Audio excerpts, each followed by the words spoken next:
Hello friends, welcome to my YouTube channel LM academy. Triple C के special lecture में हमने already 19 lecture complete कर लिया है। कल के लेक्चर में हमने गाइडेड मीडिया या वायर्ड मीडिया को डिस्कस किया था और आज के लेक्चर में हम अनगाइडेड मीडिया को डिस्कस करने वाले हैं। तो फ्रेंड्स, अगर आपने कल का लेक्चर हमारा अभी तक नहीं देखा तो ऊपर आई बटन के पे क्लिक करके या इसका लिंक डिस्क्रिप्शन बॉक्स में दे दिया है, वहाँ से जाके आप ज़रूर देखें, उसके बाद ही ये लेक्चर अटेंड करें। तो फ्रेंड्स, अगर आपने हमारा टेलीग्राम चैनल अभी तक ज्वाइन नहीं किया है तो उसका भी लिंक मैंने डिस्क्रिप्शन बॉक्स में दे दिया है, वहाँ से आप जाके ज्वाइन करें, जिससे आप डेली के डेली लेक्चर का पीडीएफ अवेल कर सकेंगे। और अगर आपको वीडियो अच्छी लगे तो वीडियो को ज़्यादा से ज़्यादा लाइक करें, चैनल को सब्सक्राइब करें और अपने दोस्तों को भी शेयर करें। तो आज के लेक्चर नंबर 20 में हम जो डिस्कस करने वाले हैं, गाइडेड मीडिया को तो हमने कल डिस्कस कर लिया था। आज के लेक्चर में हम अनगाइडेड मीडिया को डिस्कस करने वाले हैं। तो फ्रेंड्स, चलिए शुरू करते हैं आज का लेक्चर।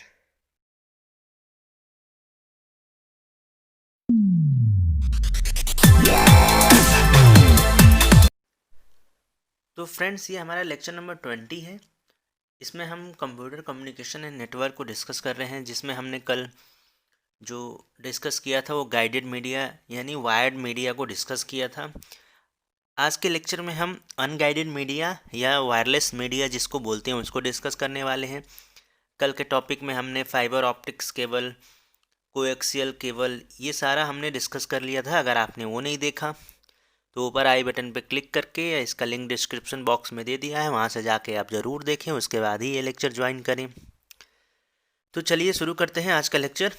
आज के लेक्चर में हम अनगाइडेड मीडिया या वायरलेस मीडिया को डिस्कस करेंगे। कल के लेक्चर में हमने सिंप्लेक्स चैनल, हाफ डुप्लेक्स और फुल डुप्लेक्स को डिस्कस कर लिया था। उसके बाद हमने twisted pair, coaxial cable, fibre optics cable, ये सारा हमने डिस्कस कर लिया था। और लेक्चर काफ़ी लंबा हो रहा था, इसलिए मैंने अनगाइडेड मीडिया को स्किप कर दिया, जो आज के लेक्चर में हम कंप्लीट करने वाले हैं। तो आइए देखते हैं अनगाइडेड मीडिया यानी वायरलेस मीडिया। ये वायरलेस मीडिया होता क्या है? तो इसमें बेसिकली क्या होता है कि इसमें जो ट्रांसमिशन होता है ये लॉन्ग डिस्टेंस के लिए होता है। It is the transfer of information over a long distance without use of any electrical conductor या वायर। यानी अनगाइडेड मीडिया या वायरलेस मीडिया में हम बोल सकते हैं कि जो भी डेटा का ट्रांसमिशन होता है लॉन्ग डिस्टेंस के लिए होता है और इसमें इलेक्ट्रिकल कंडक्टर या वायर वगैरह यूज़ नहीं होता है, वायरलेस होता है ये। तो इसको हम बोलते हैं अनगाइडेड मीडिया या वायरलेस मीडिया बोलते हैं इसको।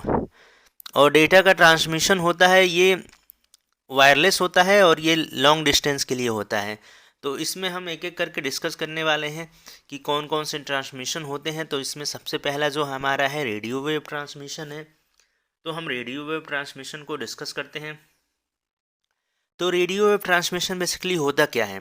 तो रेडियो वेव ट्रांसमिशन में क्या होता है कि इसमें जो भी कम्युनिकेशन होता है यूजिंग बाय रेडियो फ्रिक्वेंसीज, इसमें हम लोग रेडियो फ्रिक्वेंसी का यूज़ करते हैं इस तरह के कम्युनिकेशन में। तो इसको हम रेडियो वेव ट्रांसमिशन बोलते हैं। The transmission is also known as radio frequency transmission. Radio transmission बोल सकते हैं या रेडियो फ्रिक्वेंसी ट्रांसमिशन बोल सकते हैं, क्योंकि इसमें हम लोग रेडियो फ्रिक्वेंसीज का यूज़ करते हैं, तो इसलिए हम इसको रेडियो फ्रिक्वेंसी ट्रांसमिशन भी बोल सकते हैं।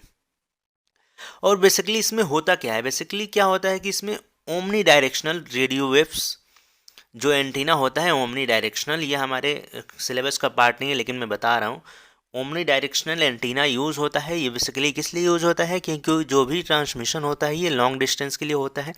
तो ओमनी डायरेक्शन एंटीना जो होता है काफ़ी पावरफुल एंटीना होता है, ये लॉन्ग डिस्टेंस के लिए यूज़ होता है।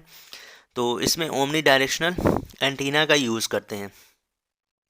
और बेसिकली रेडियो वेव ट्रांसमिशन में क्या होता है? रेडियो वेव ट्रांसमिशन में देखा जाए तो इसमें एक ट्रांसमीटर होता है।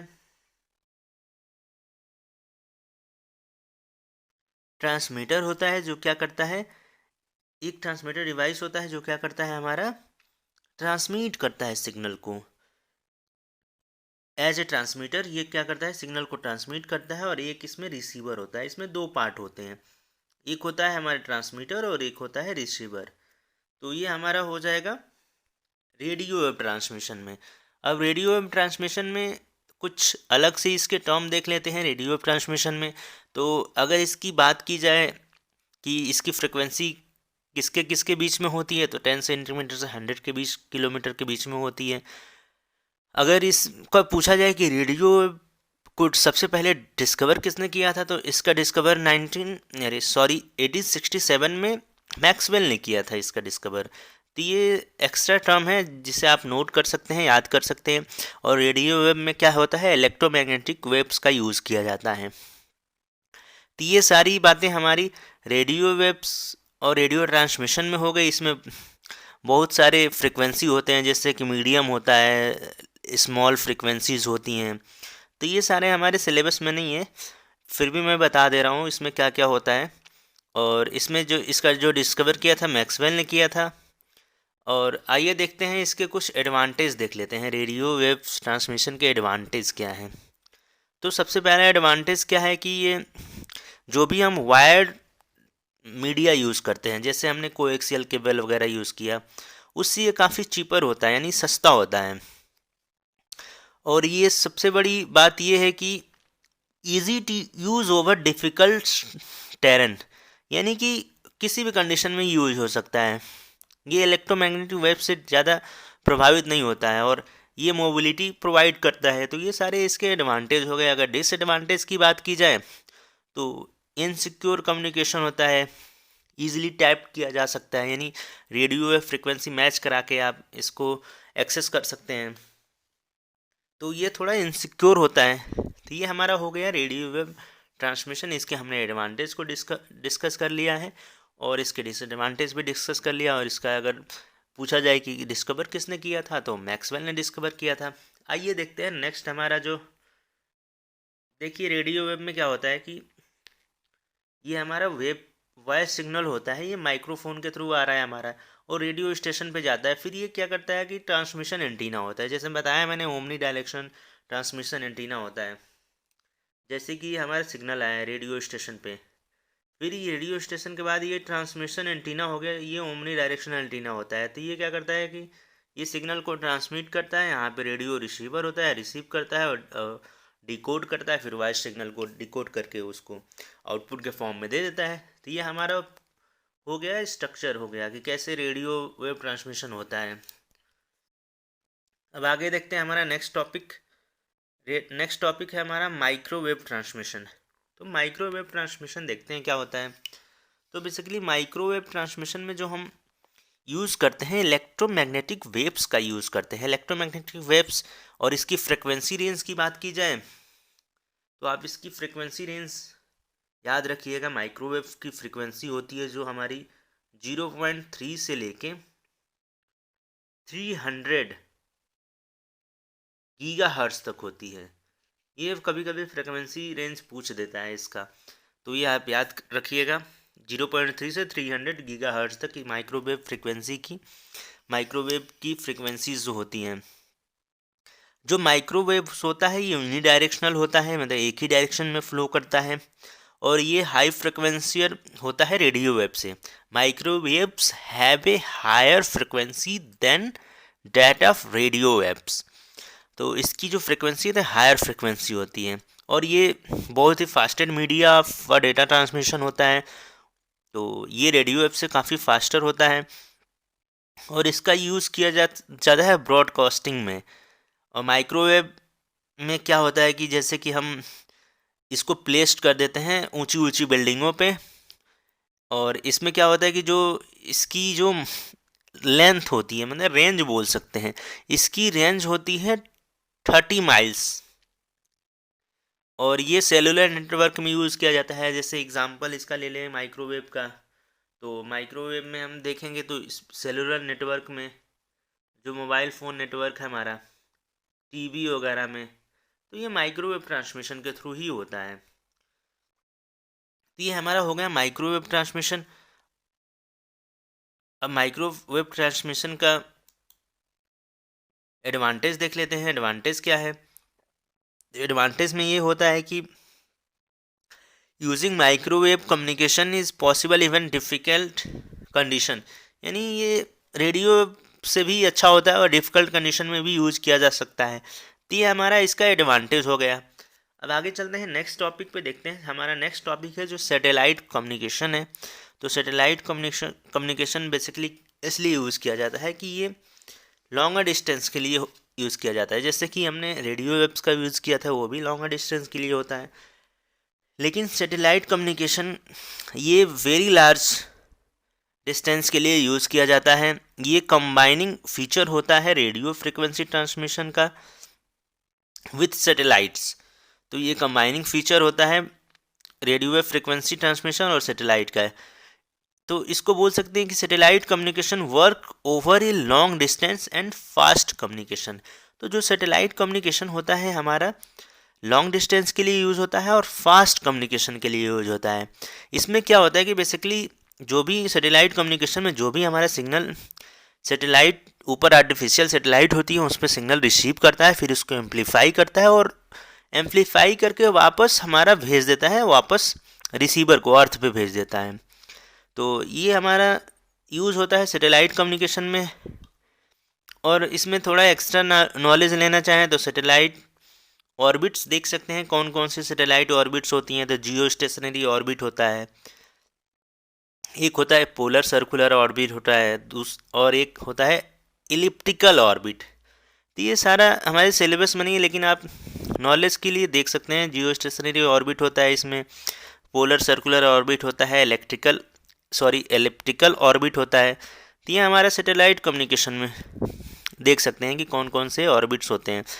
बेसिकली सैटेलाइट कम्युनिकेशन का यूज़ 1916 में यूज़ हुआ था, जब हम आर्टिफिशियल उपग्रहों का निर्माण किए थे। तो उस लंबी दूरी के लिए जो लॉन्ग डिस्टेंस के लिए कम्युनिकेशन को यूज़ करते थे, सैटेलाइट कम्युनिकेशन का यूज़ करते हैं। जिसमें क्या होता है कि ट्रांसपॉन्डर होता है, वो रिस्पॉन्स करता है सिग्नल को, और जो भी हमारा सिग्नल होता है, जैसे कि मान लीजिए यहाँ से सिग्नल हमने ट्रांसमिट किया, तो सैटेलाइट कम्युनिकेशन में ये होता है कि जब ऊपर ये सिग्नल जाता है तो ऊपर एक आर्टिफिशियल सैटेलाइट्स होती हैं, तो वहाँ पे एम्पलीफायर्स लगे होते हैं। तो वो क्या करता है कि सिग्नल को एम्पलीफाई करता है, फिर अर्थ पे वापस ट्रांसमिट करता है। तो ये लॉन्ग डिस्टेंस के लिए यूज़ किया जाता है। ये सैटेलाइट कम्युनिकेशन के थ्रू ही हम अलग अलग कंट्री में डेटा को ट्रांसमिट कर सकते हैं। तो ये हमारा सैटेलाइट कम्युनिकेशन हो गया। इसके एडवांटेज देख लेते हैं। तो एडवांटेज हमारा यही हो जाए कि लार्ज एरिया के लिए किया जाता है लॉन्ग डिस्टेंस के लिए।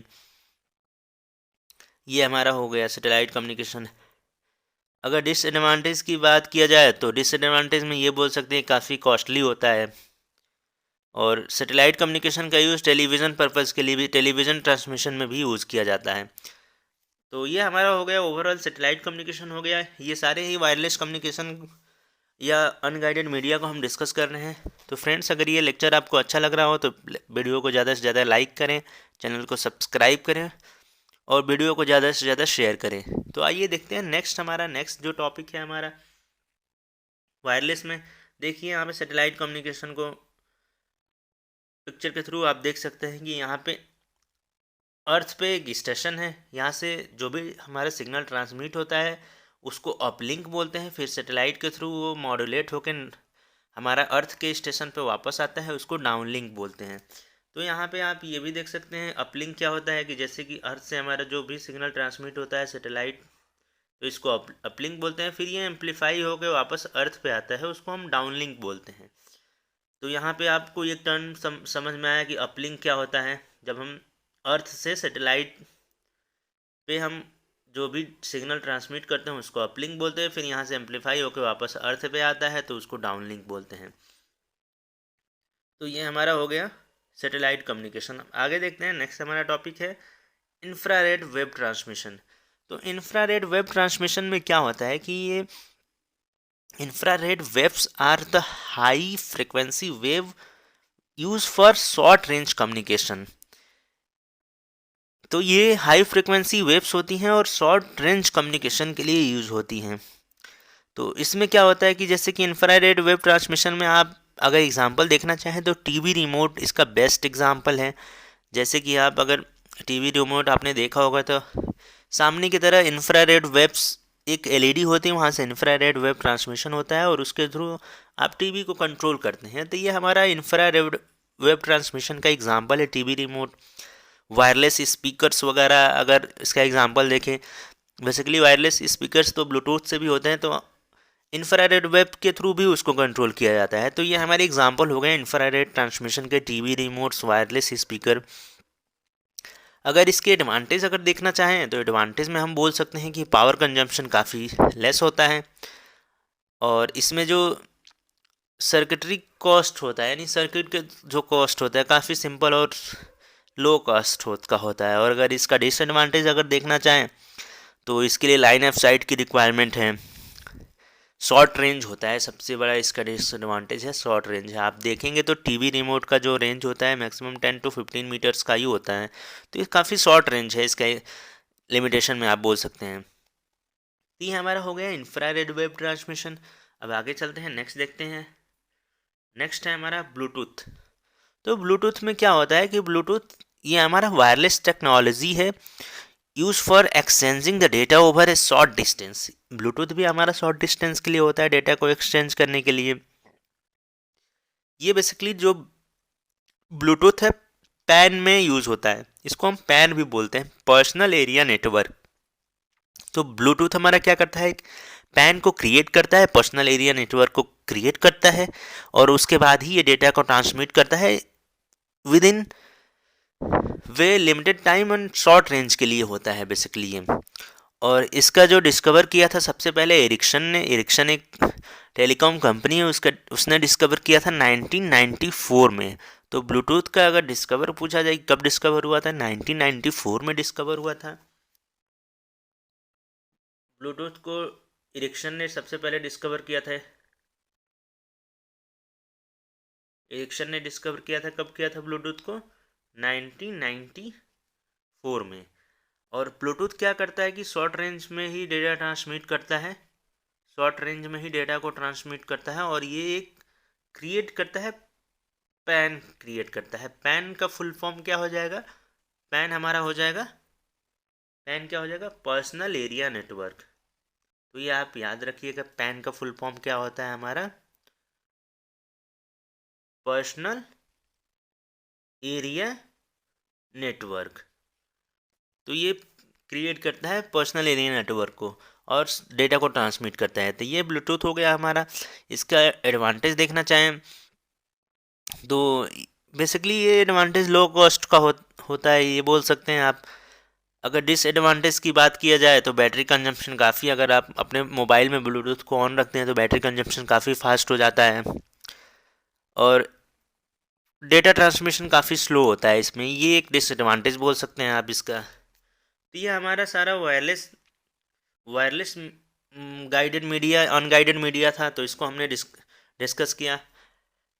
नेक्स्ट में हम डिस्कस करेंगे टोपोलॉजी, यानी नेटवर्क टोपोलॉजी क्या क्या होता है। तो फ्रेंड्स आज के लिए इतना ही था, मिलते हैं नेक्स्ट लेक्चर में, या नेक्स्ट लेक्चर में मंडे को हम क्या करेंगे कि क्वेश्चंस कर लेंगे। आज तक जितना हमने थियरी पार्ट कर लिया उसके क्वेश्चंस कर लेंगे। तो फ्रेंड्स आज के लिए इतना ही था, मिलते हैं नेक्स्ट लेक्चर में, धन्यवाद।